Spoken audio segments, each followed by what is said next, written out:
Welcome to Daily Wisdom, Walking the Path with the Buddha, a podcast shared by David Roylance. This podcast is dedicated to guiding you to completely eliminate the discontent mind and the suffering it causes by attaining enlightenment.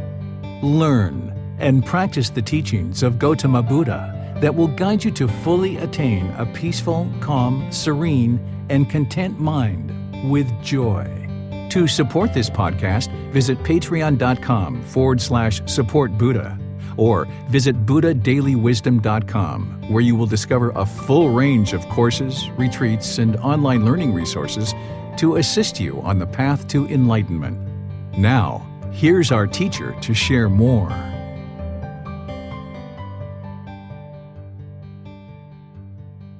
Sawadee Kap. Hello and welcome to Daily Wisdom, Walking the Path with the Buddha. Today we're going to be doing guided loving kindness meditation. This is our day to actually practice either breathing mindfulness meditation, loving kindness meditation, and sometimes we do Buddhist chanting as well. This is part of our group learning program where we meet on Sunday and Wednesday in order to share the teachings of the Buddha, helping you to learn and develop your practice. And Wednesday is all about coming together as a group and actually practicing something like meditation. And today is loving kindness meditation, which goes really well with the topic of our discussion on Sunday. Sunday, we were in chapter 15 of the book, Developing a Life Practice, The Path That Leads to Enlightenment. And we discussed true love, love without attachment. How in order to practice true love, we need to eliminate our craving, desire, attachments, and have a genuine interest for other beings to be well and be peaceful. Essentially supporting, encouraging, and motivating people to be successful in life rather than try to control them with our own desires or the things that we want, our own expectations and obligations, which oftentimes creates a real struggle in relationships. One of the ways that you can work on practicing true love in all of your relationships, whether it's with a life partner, with children, with your parents, siblings, friends, coworkers, whomever you may be in contact with at any time, is to develop loving kindness in the mind using loving kindness meditation. The Buddha shares with us that this is the second most important aspect of our practice in terms of developing the mind and improving the quality of the mind, because practicing loving kindness meditation and then practicing loving kindness in daily life moves in this active goodwill for all beings to be well and be peaceful without judgment, and it moves out any kind of anger, hatred, or ill will that's in the mind. And this is really beneficial to transform that poison of anger, hatred, or ill will and just remove it and get it out of the mind, because that unwholesome mental state of anger, hatred, and ill will is going to just cause complications in your relationships. And it's loving kindness meditation that you can use in order to develop the mind and bring this loving kindness into the mind in meditation. And then in daily life, practice this in all your relationships by being polite, kind, friendly, and respectful as you interact with people on a day-to-day basis. So if you've been part of this group learning program, you already know how I do loving kindness meditation. But if you're joining us for the first time doing loving kindness meditation, let me just share a brief little bit about how we actually do this.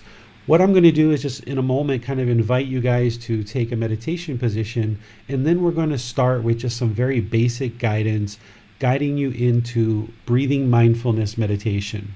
I'll do a little chant just to kind of ease the mind into meditation, and those of you guys that are familiar with these chants, you're welcome to join along.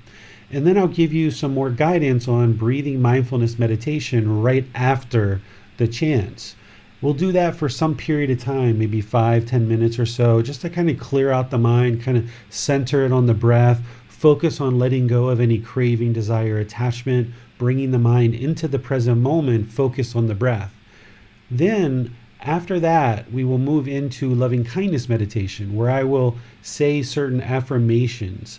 And those affirmations are said out loud by me just to remind you to say these in the mind.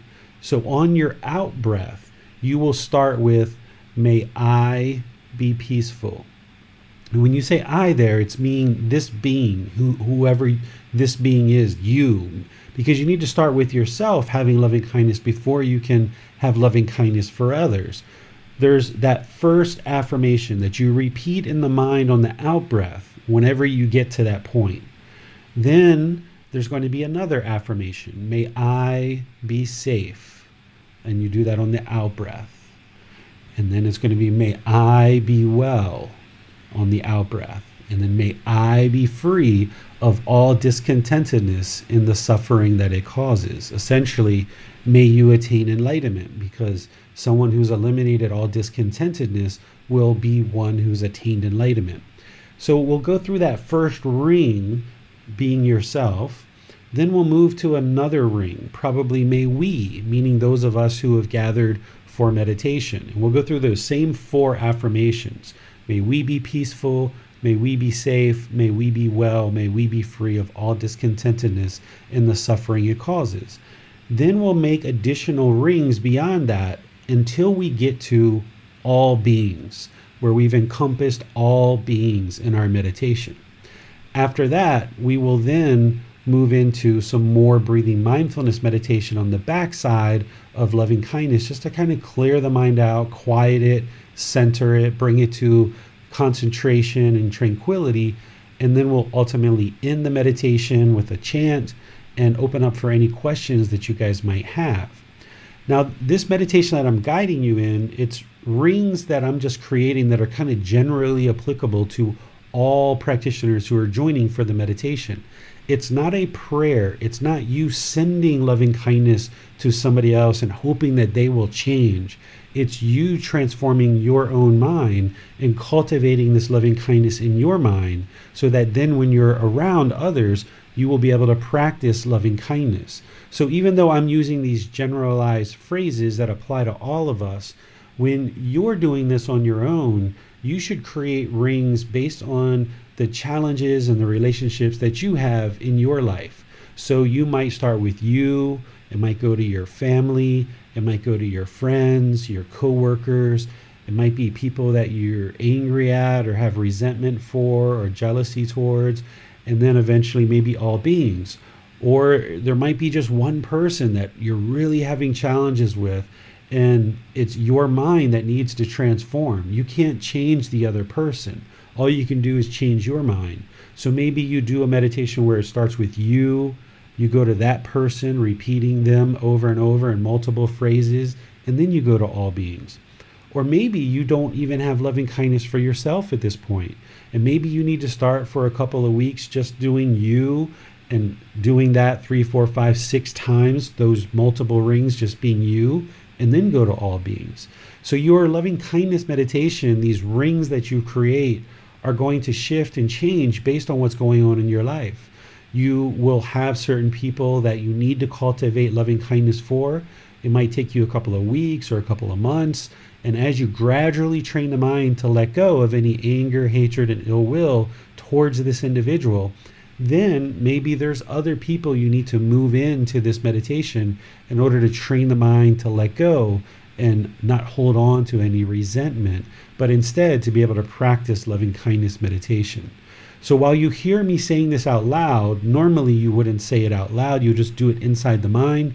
And while I'm using these generalized phrases, normally you're going to customize this for your specific needs.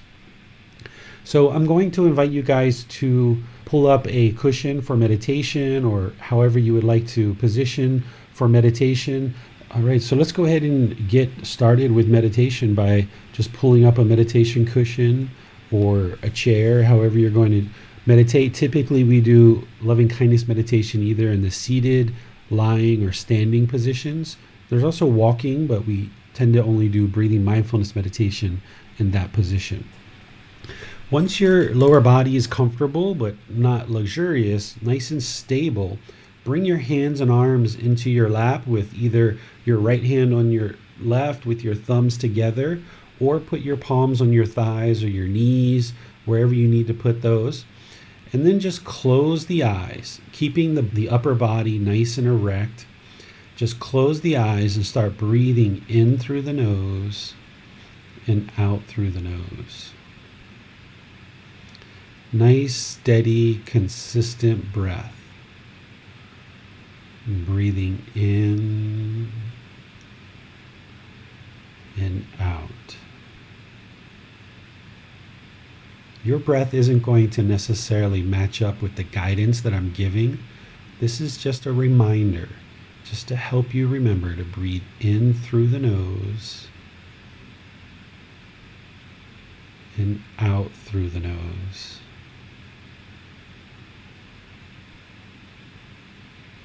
Just establish a nice natural breath where you're gradually experiencing the full breath on the way in through the nose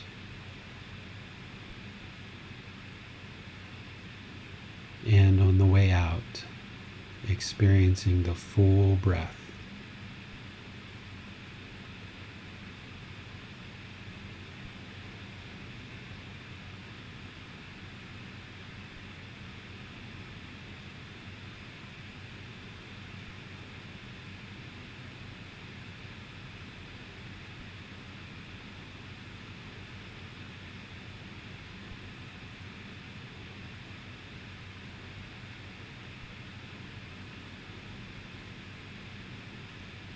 I'm going to do some chanting just to ease us into meditation a bit, and then come back with some more guidance.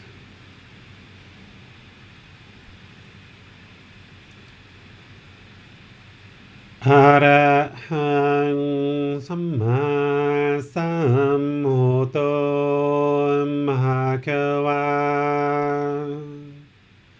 Bhutang Bhagavanhang Abhivateyami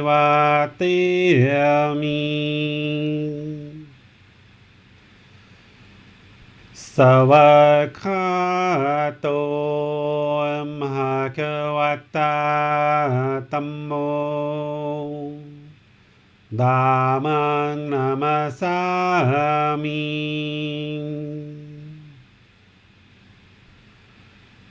Supatipano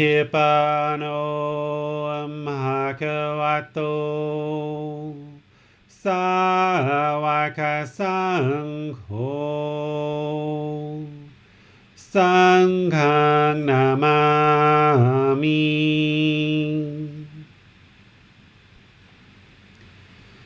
Namo Tassa Bhagavato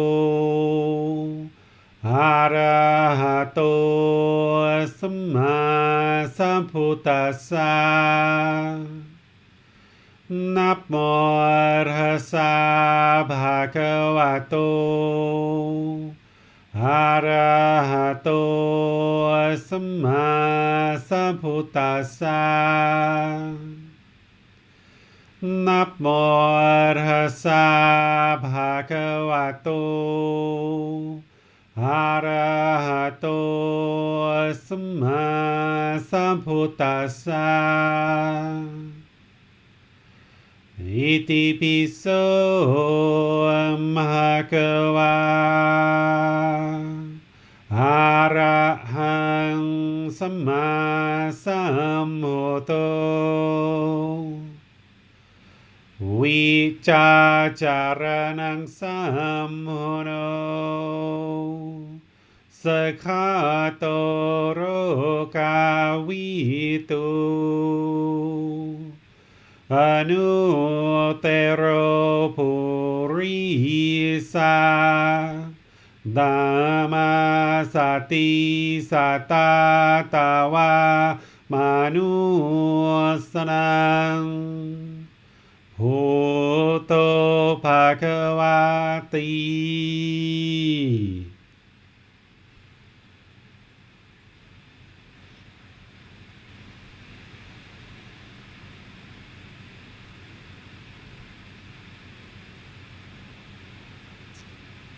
Okay, you should be breathing in through the nose and out through the nose. This is our breathing mindfulness meditation, focusing the mind on the breath, the present moment. Breathing in and out.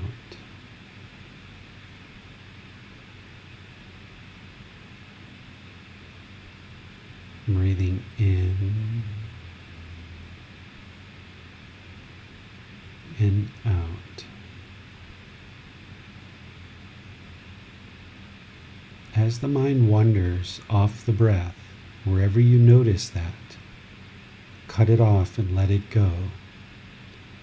If the mind goes to the past or the future, if there's any thoughts, ideas, or perceptions, just cut those off, let them go, and bring the mind back to the breath, the present moment.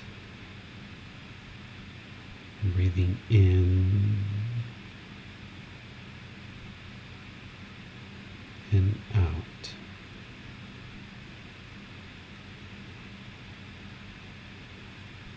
I'm going to let you focus on the breath and do this work to train the mind to stay focused only on the breath, rather than holding on to this voice or anything else. Wherever you notice that the mind is off the breath, just cut that off and let it go. You have nowhere to go. There's nothing to do.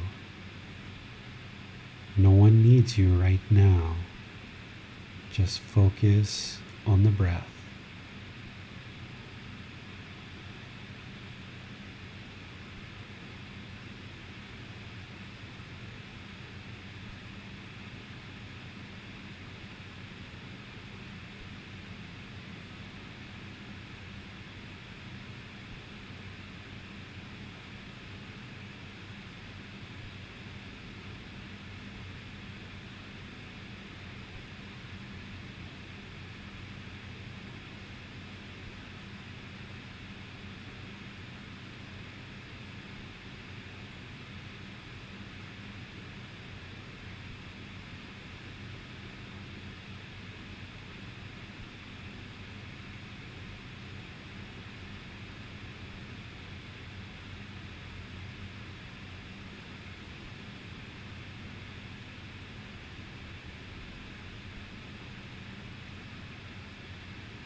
Breathing in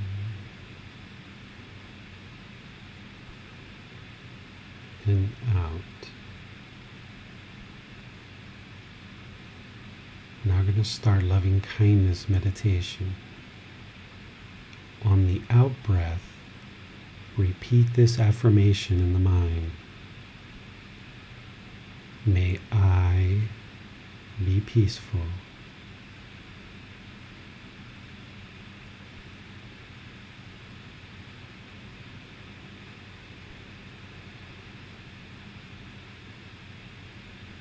May I be safe.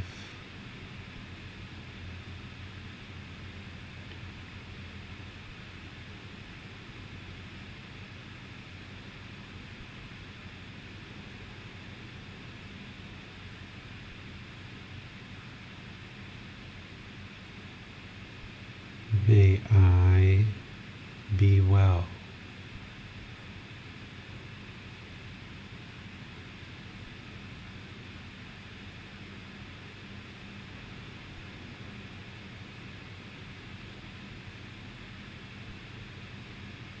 May I be free of all discontentedness and the suffering it causes.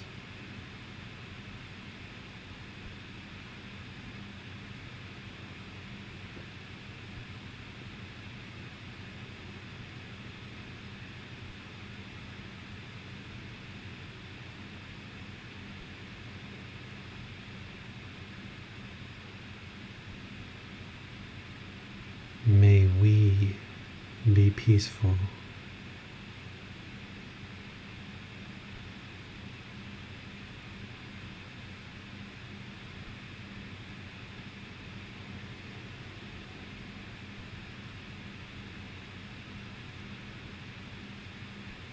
May we be safe.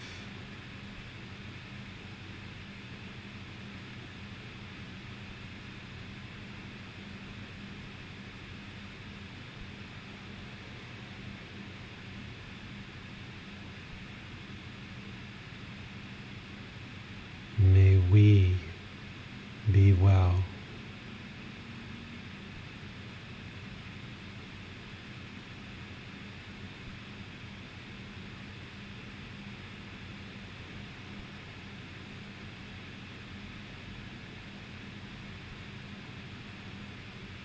May we be free of all discontentedness and the suffering it causes.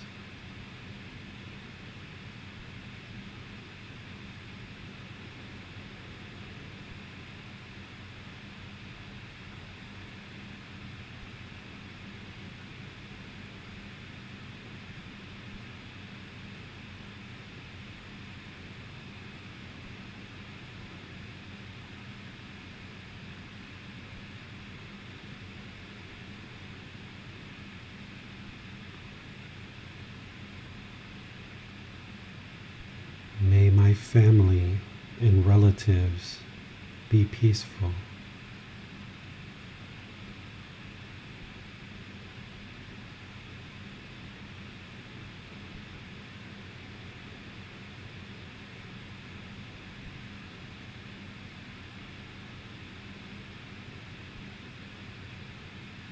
May they be safe.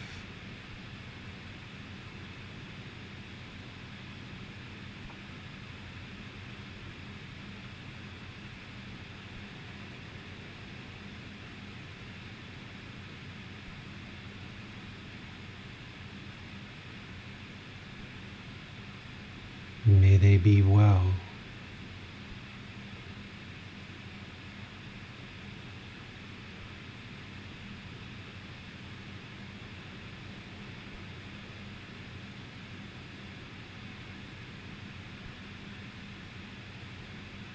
May they be free of all discontentedness and the suffering it causes.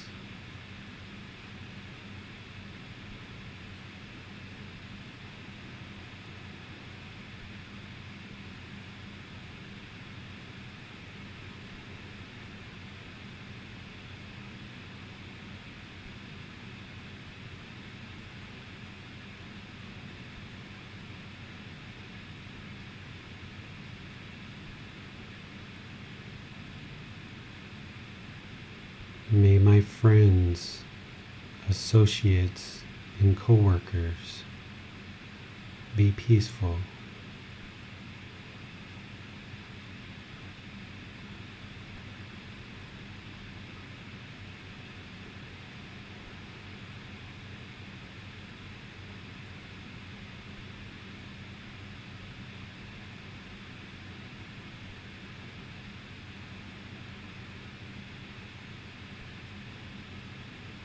May they be safe.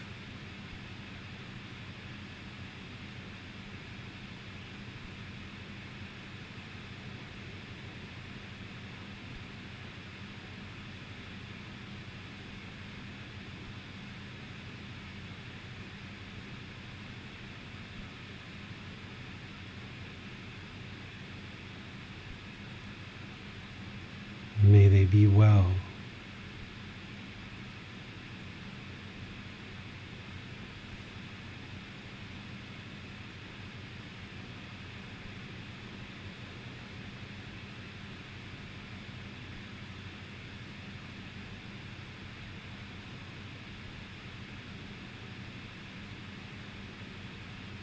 May they be free of all discontentedness and the suffering it causes.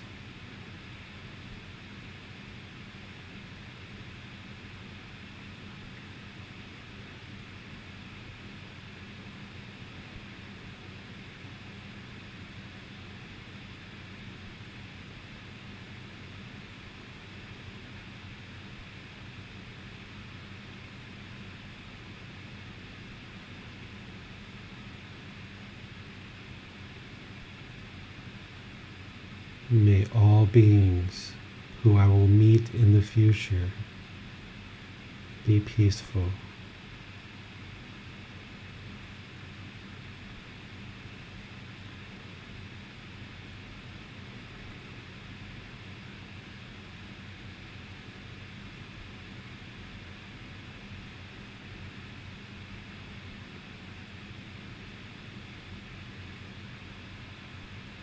May they be safe.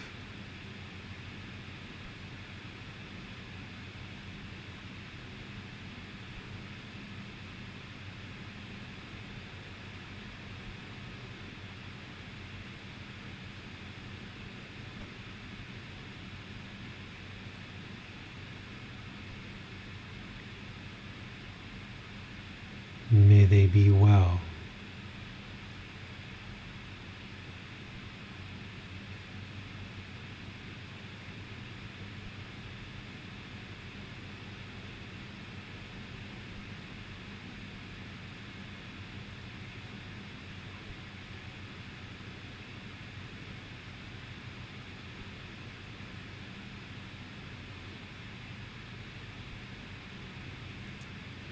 May they be free of all discontentedness and the suffering it causes.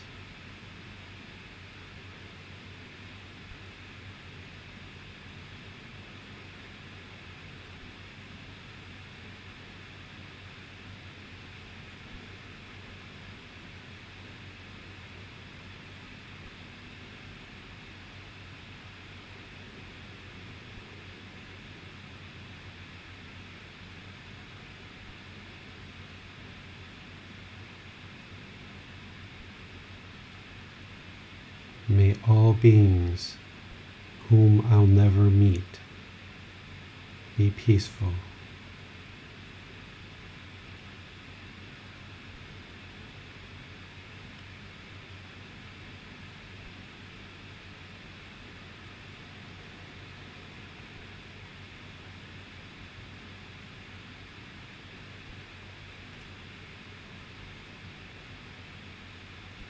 May they be safe.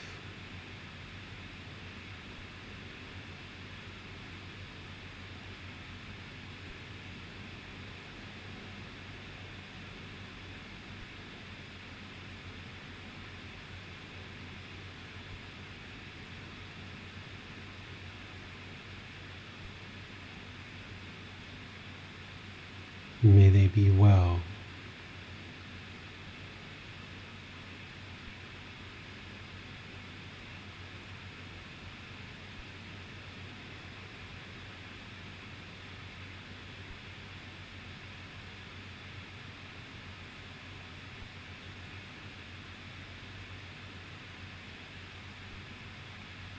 May they be free of all discontentedness and the suffering it causes.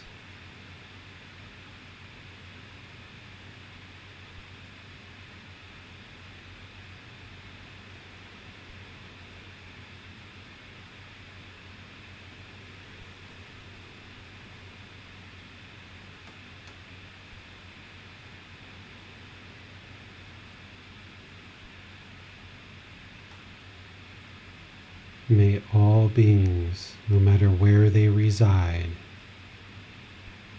be peaceful.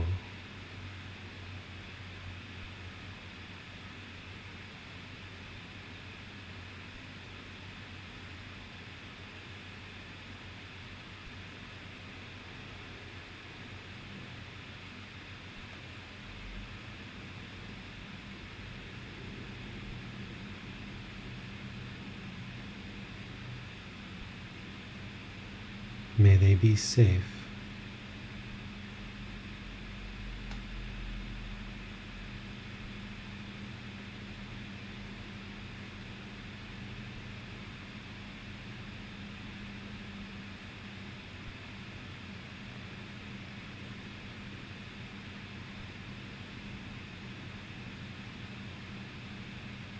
May they be well.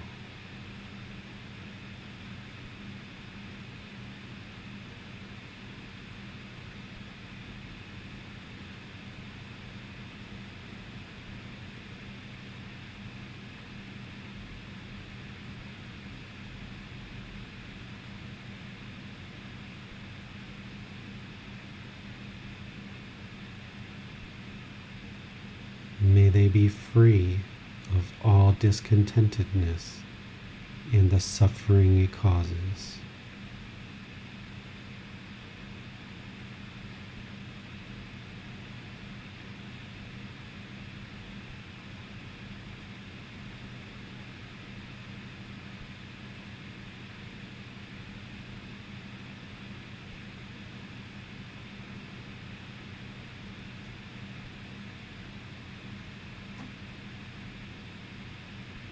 Now focus on the breath, cutting off and letting go anytime the mind is off the breath.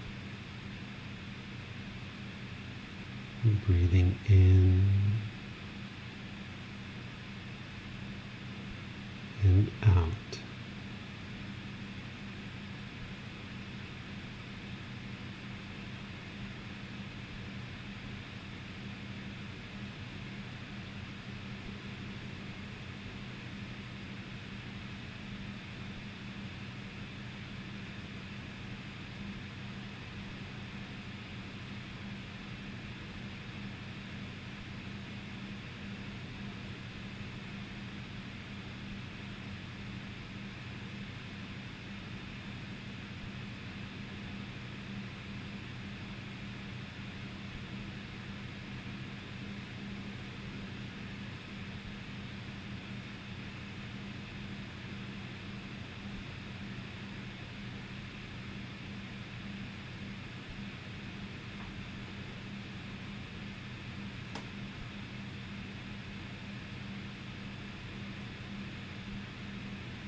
วาเตมิสวากขาโตมหากวตาธัมโมธัมมังนามาสามิ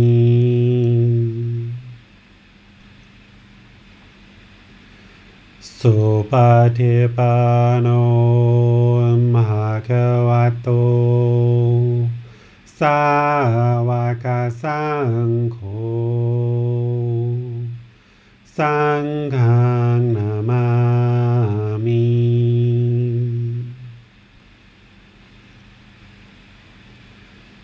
นะโมตัสสะภะคะวะโต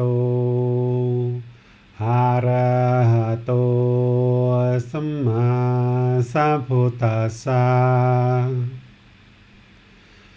นะโมตัสสะภะคะวะโตอะระหะโตสัมมาสัมพุทธัสสะนะโมตัสสะภะคะวะโตอะระหะโตสัมมาสัมพุทธัสสะอิติปิโสภะคะวะอะระหังสัมมาสัมพุทโธวิจาจารณังสัมมุโนสัคขะโตโรกาวิโต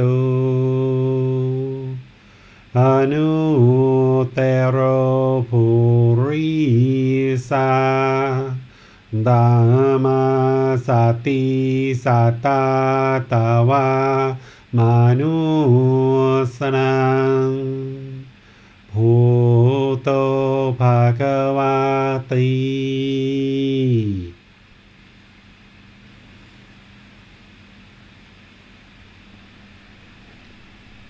Okay, if you guys would like to slowly make your way out of meditation,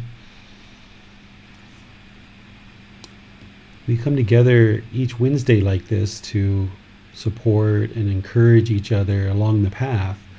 And while this is a independent practice that we all dedicate our own time to individually and on our own, it's really nice to come together and support and encourage each other like this once a week on Wednesdays. And then we also do meditation on Saturdays as well, just before our Pali, Canon, and English study group. But our Sundays are really dedicated to learning the teachings and getting your questions answered. And we spend some time here as well. If you guys have any questions about your meditation practice or any of the teachings from the Buddha, I can open up to questions and see what you guys have related to how to maybe apply these teachings in your life, anything that's going on in your meditation practice, anything that you would like to discuss related to this chapter that we just covered, or anything beyond that or before that. So if you'd like to ask a question, just put your comments into the comment section of YouTube, Facebook, or Zoom, and our moderators will see that, or you can raise your hand electronically in Zoom and we'll be able to ask your question that way. So David, we just wrapped up our chapter on true love. And I was wondering if you can speak generally about the relationship between true love and also practicing loving kindness meditation. Yeah, so in order to get to true love, you have to have a genuine interest in seeing all beings be peaceful and be well, that you're only interested in seeing others be successful in their life, and you need to understand and know that another person's success comes through them making their own decisions, that them feeling content in the world, them feeling peaceful in the world is going to only come through them making their own decisions. If we try to be forceful or controlling, or we put our expectations on others, they're not going to be able to feel peaceful that way, because they're going to feel controlled. And also, in order for someone to reach to enlightenment, they have to extinguish all of their craving, desire, attachments. There's essentially two ways to extinguish craving, desire, attachment. One is to either actively train the mind with breathing mindfulness meditation, generosity, and actively looking at your attachments and actively eliminating them, like I've taught in other parts of this program. The other way to extinguish your craving, desire, attachment is to fulfill it. So if someone has a desire to travel to the Philippines or Singapore or Malaysia or some other place in the world, sometimes the only way to extinguish that is just to go do it and experience it. So if we really have this genuine interest for others to be well and be peaceful, then we would let them make their own decisions in life. And of course, there's children that we need to guide and we need to help and show them and contribute to their life and help them gain wisdom to make decisions in their life. And there's also situations like life partners or parents or others that we might contribute something to their life by sharing an idea or a thought or some wisdom.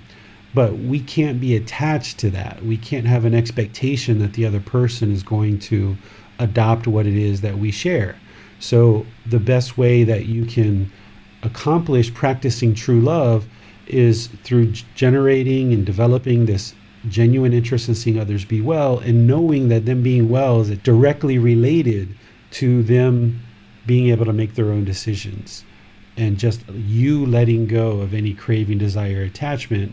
And where you see that any of your expectations or your own craving or desires are seeping into the relationship, is pull away from that. Even if you've said something that is an expectation, you can always resend it. You can always say, oh, I'm so sorry. Just ignore that. Just forget that I even said that. You need to be able to make your own decisions here. You can even ask people, you can say, I see you're getting ready to embark on this journey. Are you interested in any suggestions? And if they say no, okay, that's fine. And just be comfortable with that. Or if they say, sure, what do you have to share? When you share, instead of saying words like, you've got to do it this way, or the only way you're going to be successful is if you do it this way, or any of these kind of strong, demanding type phrases, you need to soften your language a bit. Using those 5 factors of well-spoken speech, that third factor is speaking gently, and the fourth one is speaking beneficially, and the fifth one is speaking with a mind of loving kindness. So you might say, well, I suggest for you, or you might be interested to consider, or have you thought about this? Because ultimately the decision is the other person's. So even in sharing these teachings, when students talk to me and ask me questions, I never tell them what to do. I never give them a decision. I share with them teachings, but then ultimately make sure they understand the decision is theirs. Because each of us experience the results and outcome of our decisions.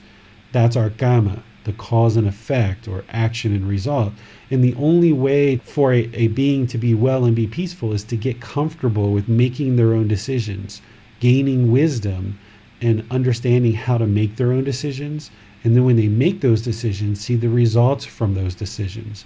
So in situations even where you feel somebody's headed for some potential failure, and even though you might have given your guidance, you sometimes have to just let go, let them fail, and in that failure they will experience certain wisdom and gain certain insight.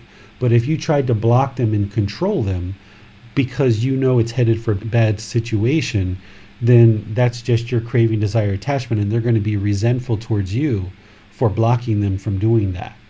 So you've got to practice really, really well all the other teachings of letting go. So practicing non-attachment, non-craving, non-desire, practice non-ill will or harmlessness, letting go, and practice wisdom, so that with this loving kindness meditation, as you're cultivating this active goodwill, this interest to see others be well and be peaceful without judgment, you practicing your practice really well of non-attachment and the 5 factors of well-spoken speech and all the other teachings the Buddha teaches, then you can function in the relationship as someone who's contributing to other people's lives rather than trying to control it.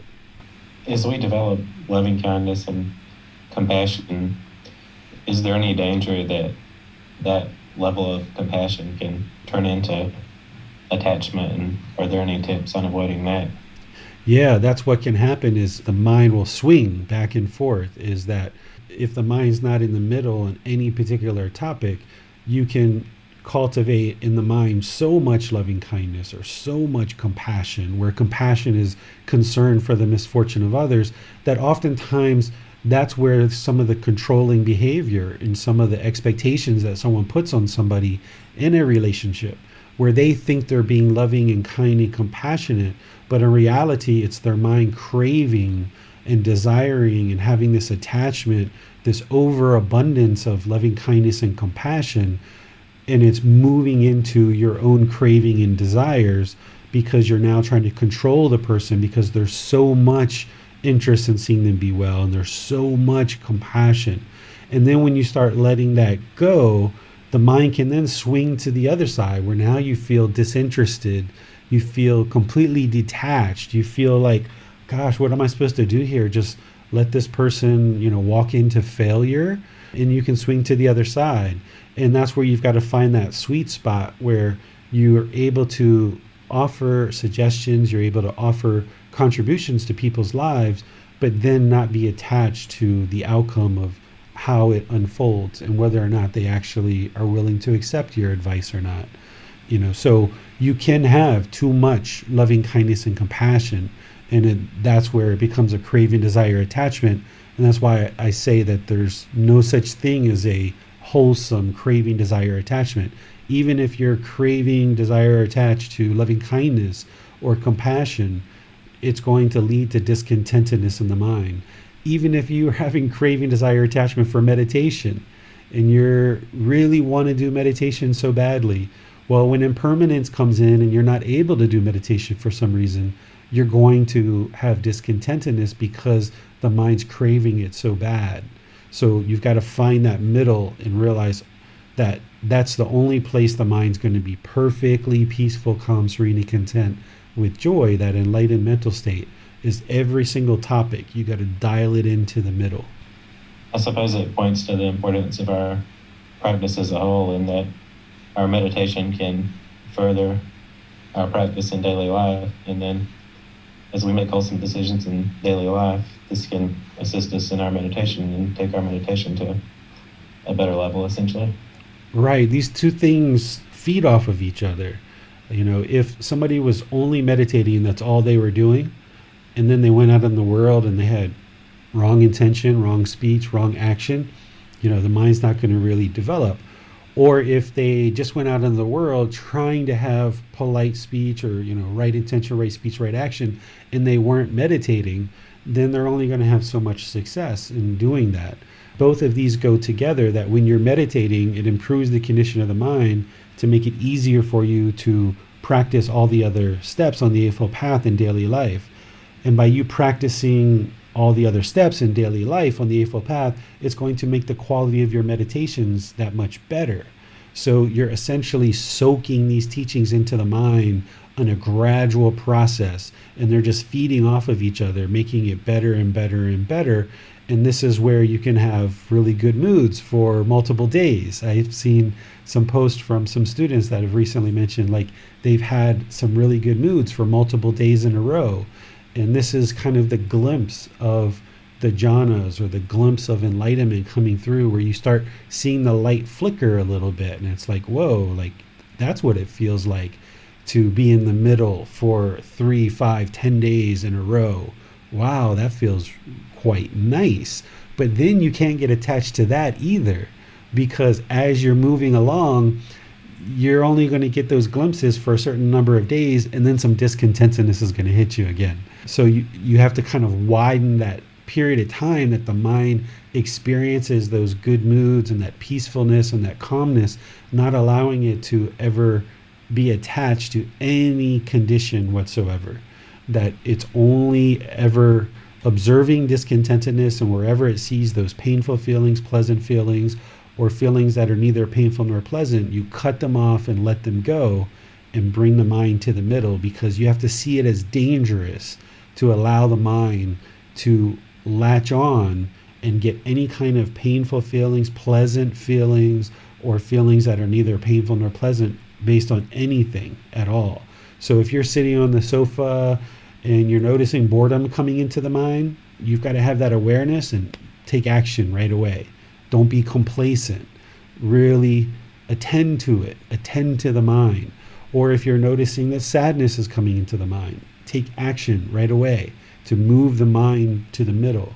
Or if you're noticing happiness, excitement, or elation related to any particular thing, even you're by yourself and you're just thinking about meeting up with a friend, or thinking about seeing your children after school, or thinking about your partner coming home from a business trip, and you feel some excitement starting to spring up, you got to cut it off right there before it goes further.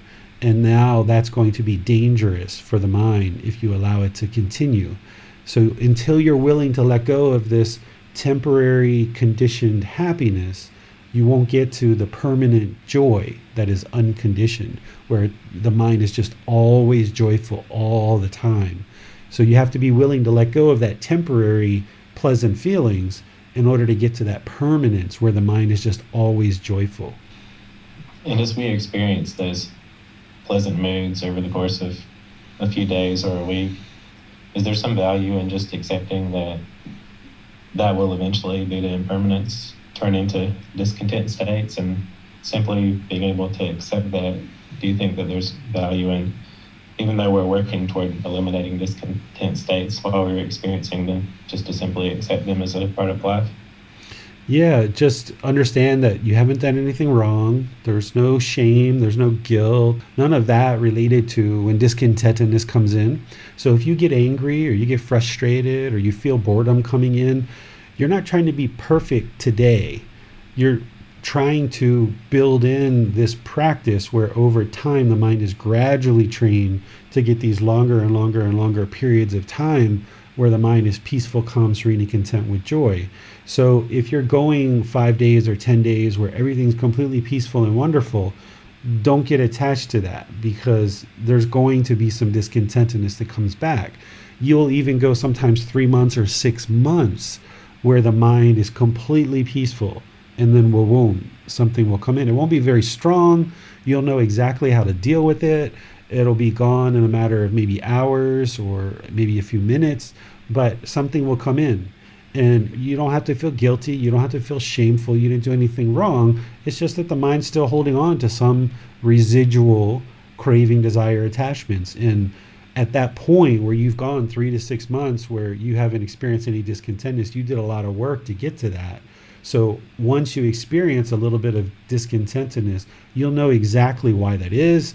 It's some craving, desire, attachment. You'll be able to look internal, find out what that is, start working on that and cutting it off and letting it go. And then boom, it's gone. And now you might go another 6 months or so or longer.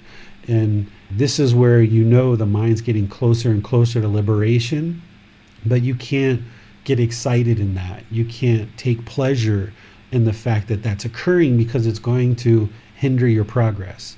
And you can't get arrogant and you can't get prideful that this is occurring, and that all this work that you've done and accumulated and built up to the point where, my goodness, these teachings from the Buddha are leading exactly where he said they would. The mind has been peaceful for 3 months or 6 months. My goodness, this is the true path. You can't even get to the point where you feel arrogant or prideful or take pleasure in that, because as soon as you do, that's when the mind's going to regress or potentially experience discontentedness. I call it, it's like standing naked in the middle of your street and it's raining and pouring down raining, and you're just unaffected by the rain. So it's lightning, it's thunder, it's raining. You're standing in the middle of your street in your neighborhood naked, and you're just unaffected by the rain. And then a few minutes later, the sunshine comes out. And then the sunshine comes out and dries you off, and you feel so wonderful from the sunshine, and you just remain unaffected by that too. And then a few days later, the rain comes down, and then boom, you can't be affected by that. You have to train the mind to not be affected by what's happening around you.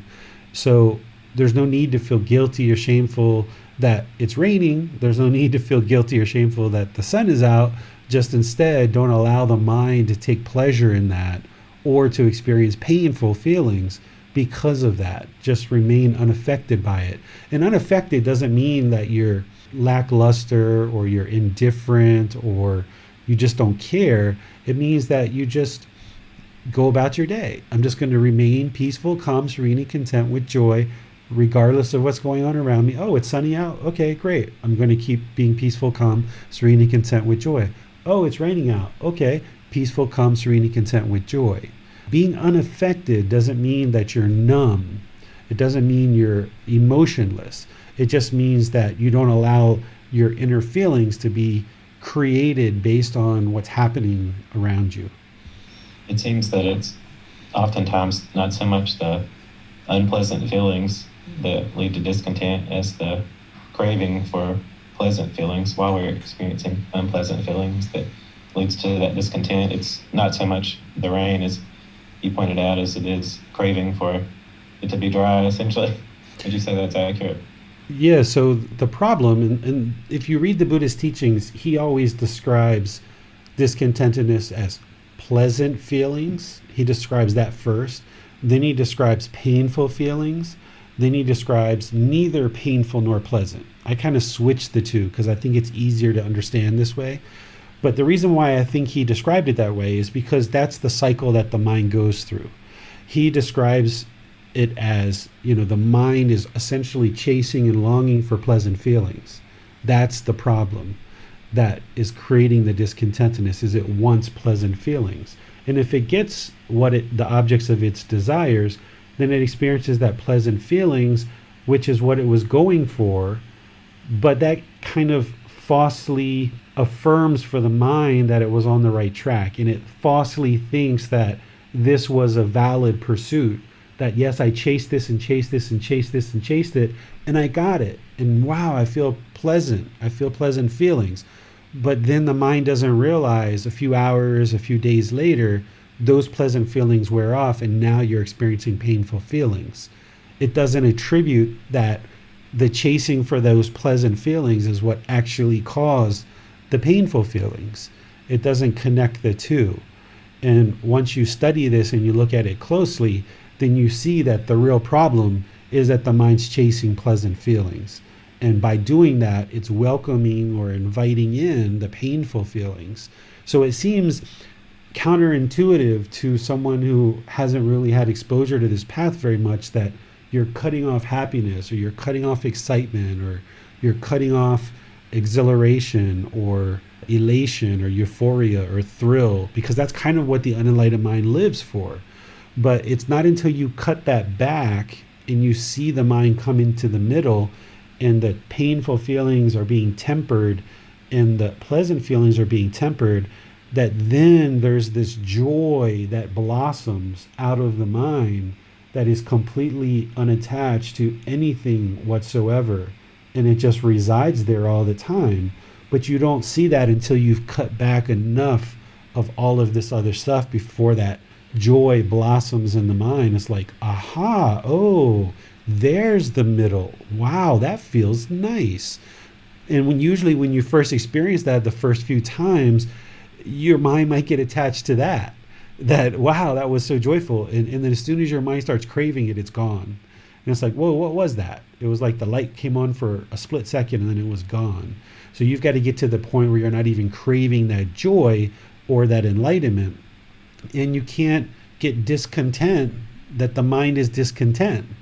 So once you're starting to experience some of these glimpses, and then you go for 3 weeks or however long without any discontentedness, when some discontentedness comes into the mind, don't be discontent because you're discontent. Because if that 3 weeks you're like, oh, I think I'm enlightened because for the last 3 weeks I haven't experienced discontentedness. Well, as soon as some more discontentedness comes in, then you're going to be discontent that you're discontent. And you're just kind of building it up from there. So that's why I share with people, don't ever convince the mind that you're ever enlightened, because you'll go these 3 months or 6 months or so without any discontentedness, and then whoop, here comes some discontentedness to remind you you're not yet enlightened. And if you convinced yourself over those 3 months or 6 months that you're enlightened, when that little bit of discontentedness comes in, you're maybe going to be even more discontent. So you've got to be like, instead of feeling guilty or shameful, just, oh, okay, well, there's still some craving, desire, attachment there. What is it? Let me root it out. Let me get the dust out of the corners and clean this out of the mind.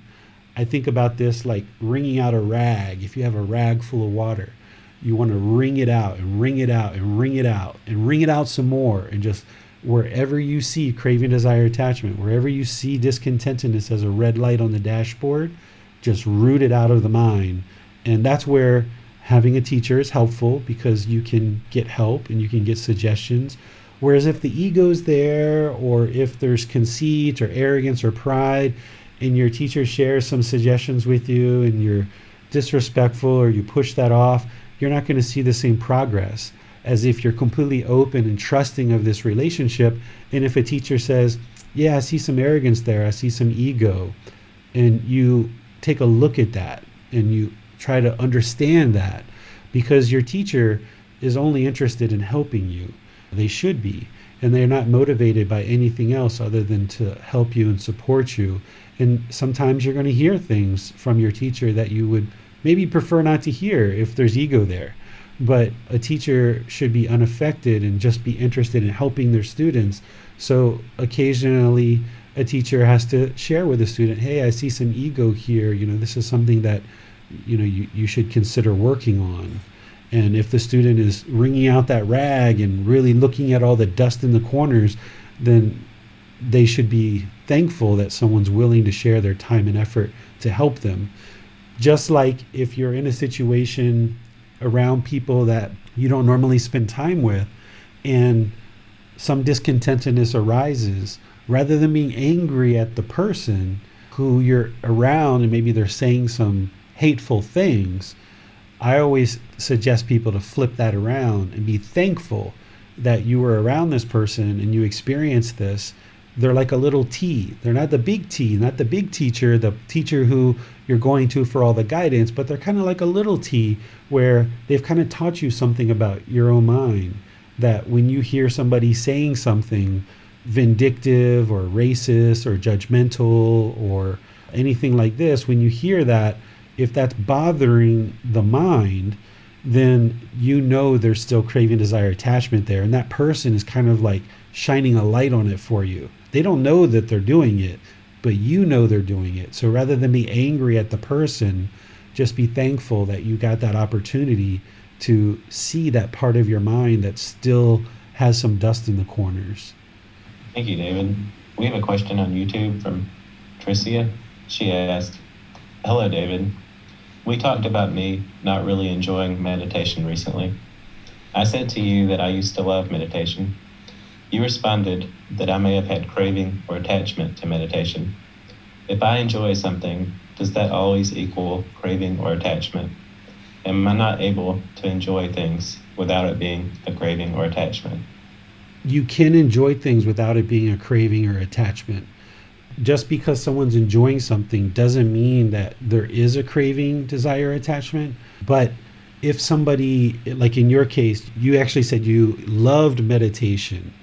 And when somebody's saying they love meditation, or they love chocolate, or they love going to the park, that tells me that they're not quite understanding what love is, because we oftentimes use the word love in replace of craving, desire, attachment.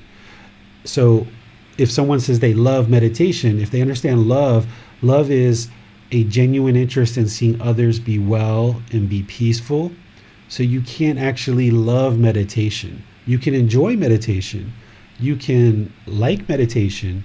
You can know that meditation is beneficial for you, but it's not possible to actually love meditation, because it's not something that you can wish that is well and peaceful. So when you mention that you love meditation, right away my mind's thinking like, okay, let me help Tricia better understand what love is. And it looks like she's just replacing craving, desire, attachment with the word love. And then additionally, you had mentioned that you once had this affection, I'll use the word affection, for meditation. And then now recently, you don't have that same affection because it's kind of become a lot of work for you. this is how the mind swings back and forth. So if the mind's holding on to something really tightly with a craving, desire, attachment, it loves it, or it's getting all these pleasant feelings from it, it's enjoying it, it's getting these pleasant feelings. Well, once it starts letting go of that attachment to meditation, it will oftentimes swing to the other side, where now it becomes complacent, or it's too much work and kind of a little bit disgruntled about it. And this is kind of common, where the mind will swing like this until you eventually get to the middle, and you'll still enjoy meditation, but your mind won't be craving it or longing for it. You just know that you do it every day as part of your practice, and it's just always beneficial. It's always helping you. So you can enjoy things without craving, desire, attachment. But it was all the other things that you had shared that looked to me like there's craving, desire, attachment there for meditation, because I saw from your words that the mind was swinging. And this is a common thing that happens when we start letting go of craving. It'll swing to the other side. And then when you experience that and you see like, I don't like this either, I don't like this feeling, then it kind of swings a little bit more back to meditation and say, hey, I'm kind of liking this. And then it kind of swings back, and then eventually, boom, boom, boom, boom, it's right in the middle. And then you're just peaceful, calm, serene, and content with joy. You know that meditation is something that you need to do. It's not something that you long for, or that you consider that that's where you're going to get your pleasant feelings from. And also, meditation isn't like a big chore. It's not so much work. It's not like walking through the mud kind of thing. But you have to experience that before you actually get to the middle, where the mind finds that middle and it's just always in the groove, and it no longer swings side to side. Very interesting that you point out that when we use the word love, if we're not intending to say that we wish that object of our love well, then what we're really referring to is attachment. Typically that's the case. So if you say like, I love chocolate, well, you may enjoy chocolate, you may like chocolate, you may have an affection for chocolate, and you may not even have a craving for it, but you're just using that word love because it's in our vocabulary and it's the way that most people talk. So one of the parts of moving the mind to enlightenment is to understand language really, really well, and understand how the language relates to the condition of the mind. Whereas if you continue to conversate and you continue to discuss things in the same way that you have, those words and those word choices that you've made are based on the unenlightened mind.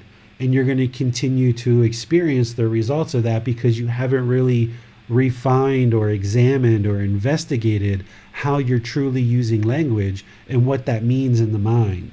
Once you start to understand how you're using language and you clean that up and you start using the language that's appropriate based on how your mind is now thinking in an unconditioned enlightened state, your word choices will most likely need to change. So you won't hear me say that I love chocolate or that I love meditation or anything like that, because it's not possible for me to love a piece of chocolate, because it's not something that I can wish to be well and be peaceful. So the more you understand what true love is, then you will most likely update your language in the way that you refer to things.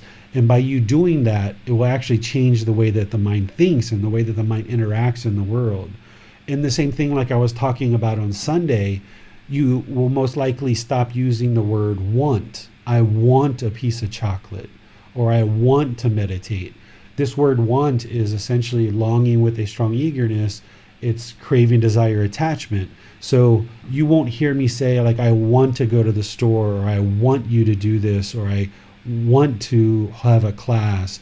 I will say I'm interested, or I would be pleased, or it would be nice, or is it possible? Using these other words will train the mind to now think of things in a different way than it did before. And when you start interacting with other people this way, you'll actually see that you'll be more successful in your relationships with your life partners, with your children, with your coworkers, friends, and family, that you no longer say like, I want you to come to my house. You can say, I would like to invite you to my house. And if it's possible for you to come, it'd be wonderful if you came. Or would you like me to bring some bread home in order for us to have dinner tonight? Instead of, do you want me to bring bread home? So you'll start seeing some of this language that needs to be cleaned up in our vocabulary. And the more that you understand how these words create certain thought patterns in the mind, you'll shift the way that you speak. And that's going to be really beneficial to your practice, that the way that you speak is related to the way that you think. I thought I would point out a comment that Manal made. She said, "That was a wonderful explanation, Teacher David, on someone else shining the light on some form of craving within you." And her comment in regards to what you were saying, it just seems to be a great reminder that with the help of a teacher, the whole world and all of these experiences that we are having are guiding us in some way.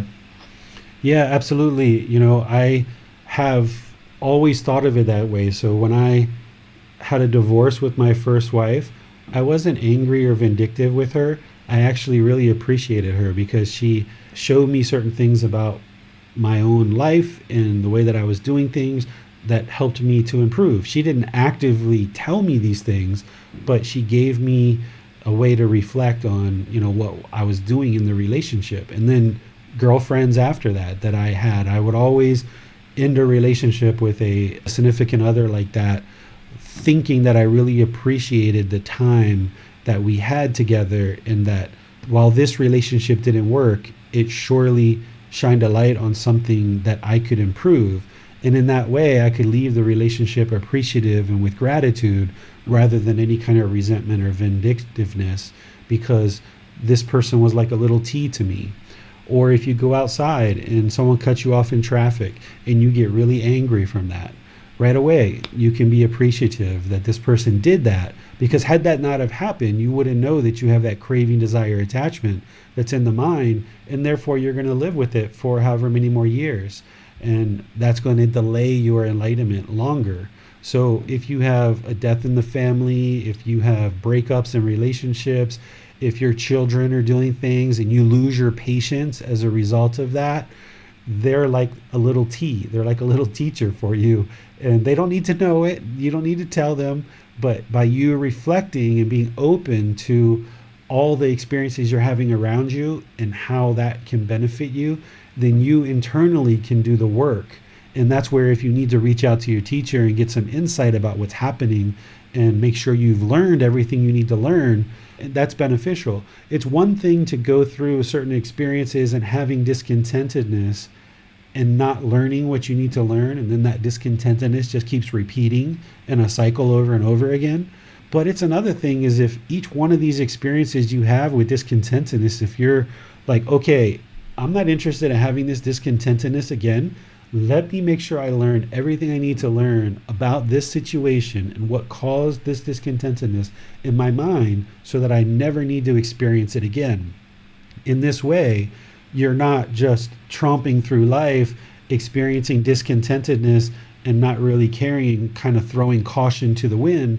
Instead, you're slowing down and you're looking at each individual incident of discontentedness, not just painful feelings, but pleasant feelings too, and feelings that are neither painful nor pleasant. And when you look at all of those one by one as they're occurring in your life, getting help from your teacher if you need to, or from another member of our community, then instead of just tromping through life and kind of knocking down all the trees, you're selectively investigating, gaining the wisdom from each experience so that you never have to experience that again. Because if you're going to experience discontentedness, you might as well learn as much as you can in each individual incident. And maybe you learn, 50% of what you need to learn in any one situation. And maybe it does occur again, but it's to a lesser degree. And now you get to learn a little bit more and a little bit more and a little bit more. And this is how the mind gradually extinguishes discontentedness, is through that learning process of always being open to wisdom and always going within and doing that hard work internally. Thank you, David. I'd like to turn it over to Basim now for our Zoom questions. Thanks, James. We have a question from Holly. She says, I find that when I am preparing a class to teach others, my mind is on the future. the time when I will be with students, teaching them. Imagining being there is how I always prepare my classes. Is it still better to put forth efforts to stay in the present moment in a situation like this? How can I work to accomplish this?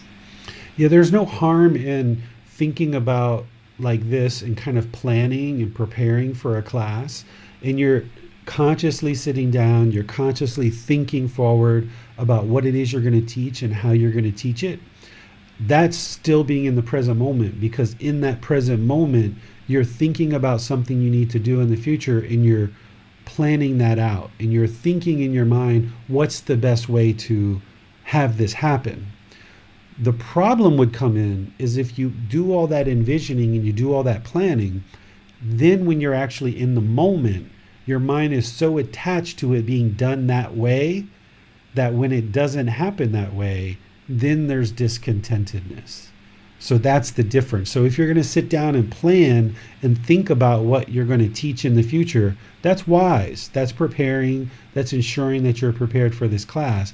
But then know that no matter how much you think it through and how much you plan for it, that it's probably not going to happen that way exactly because of impermanence. So then when you're actually teaching the class, you're in the present moment, you're teaching, you're drawing on the thoughts that you had in preparation for the class, but you're not attached to it going exactly the way that you had envisioned it. That's where the problem comes in, that if the mind's not in the present moment during the class, it will experience discontentedness. It'll be shaken up, and that's where the mind will unravel. Well, thanks, teacher. No more questions for now. Okay, any more questions from you, James? That's all that we have for today, David. Okay, so on Sunday, we're going to be in chapter 16, which is dissolving the ego. Ego serves no purpose. This is a really important chapter to help eliminate any arrogance, pride, measuring or comparing, judging others, and even judging ourselves. We're going to be talking about that universal truth of non-self, a lot of detail with that because that's part of the ego. And then we're going to be talking about that fetter of conceit, because both of these together is what makes up the ego. So if you remember back in chapter 4 and other times where we've kind of referenced the universal truth of non-self, I said, okay, I'm going to share a little bit of this, but then later in the program, we're going to get into it in a lot more detail when you guys are ready to study it in more detail. So all those little kind of reviews or kind of overviews of the universal truth of non-self was just to kind of prep the mind a little bit about what that is. And then this Sunday is when we're going to dive into it in detail so that you deeply understand what the universal truth of non-self is, how to eradicate it, how to eliminate it, how to realize non-self.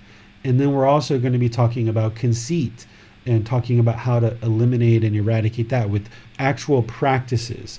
If you haven't yet downloaded the newest book, Volume 1, Developing a Life Practice, The Path That Leads to Enlightenment, it's part of the Words of the Buddha book series. Be sure to download that, and that whole chapter 16 has been rewritten compared to the older book that I had written originally. And that's what we're going to be sharing in Sunday's class. And then on Wednesday, we're going to be doing breathing mindfulness meditation. So thank you guys for joining. Thank you for your commitment to learning and practicing these teachings. Look forward to continuing to help you in diving into the ego on Sunday. So between now and then, have a lovely rest of your day, a lovely rest of your week, and we'll see you next time. Sawadee ka. Thank you for listening to this podcast. To provide support for this podcast, visit patreon.com/support Buddha. To access more teachings, visit buddhadailywisdom.com. There, you will discover a full range of courses, retreats, and online resources to assist you on the path to enlightenment. Remember to establish a daily, consistent meditation practice, along with learning and practicing these teachings. A well-developed meditation practice is the foundation in which to train the mind to attain enlightenment.